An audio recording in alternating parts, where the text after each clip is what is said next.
Bonjour, mesdames et messieurs, bienvenue dans ce flash d'information. Dans le cadre de la lutte contre le coronavirus, l'Allemagne appuie la Côte d'Ivoire.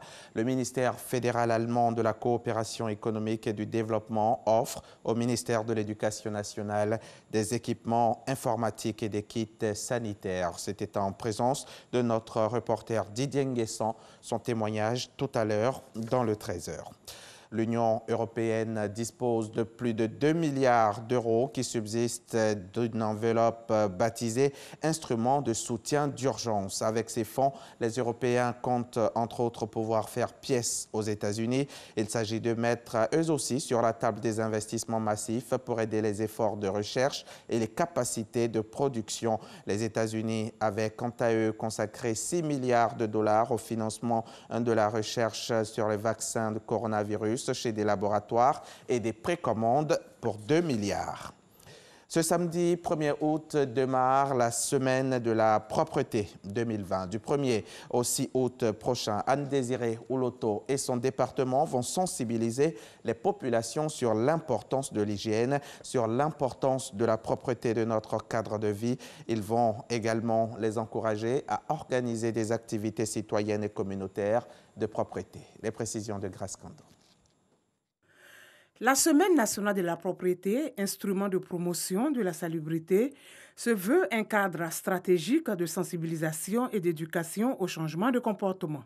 Le malheureux constat que nous faisons tous est que les règles élémentaires de propreté et d'hygiène sont constamment foulées aux pieds. La malpropreté est encore visible dans les ménages, les écoles, sur les lieux de travail, les lieux d'habitation, les lieux de restauration collective, les établissements sanitaires, les gares routières et même dans les administrations publiques et privées. D'ailleurs, l'actualité marquée par la pandémie de la COVID-19 nous rappelle plus que jamais la nécessité de nous approprier les règles minimales d'hygiène de vie que sont le nettoyage et la désinfection de nos domiciles, lieux de travail et espaces publics. La propreté constitue un des principaux déterminants de la santé publique. Selon l'Organisation mondiale de la santé, environ 25% de la morbidité dans le monde reste imputable à un environnement insalubre.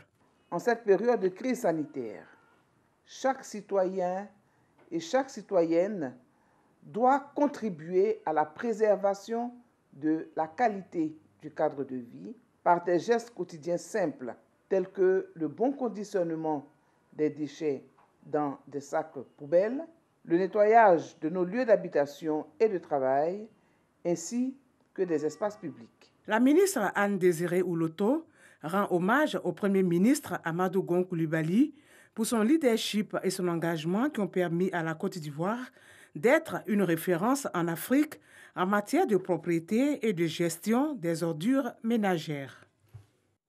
On en vient maintenant à cette signature de convention dans la filière anacarde. Le GEPA, entendez Groupement des exportateurs professionnels de produits agricoles de Côte d'Ivoire, et une société vietnamienne ont signé récemment une convention vente et achat qui porte sur la vente de 150 000 tonnes d'anacarde au groupe vietnamien. Noël Niagno nous en dira plus tout à l'heure dans le 13h. Les Émirats arabes unis viennent d'annoncer l'entrée en service de leur centrale nucléaire de Baraka, la première du monde. Nous annonçons aujourd'hui que les Émirats arabes unis ont procédé avec succès à la mise en service du premier réacteur de la centrale de Baraka, a ainsi tweeté Cheikh Mohammed Ben Rached Al Maktoum, Premier ministre des Émirats et souverain de Dubaï.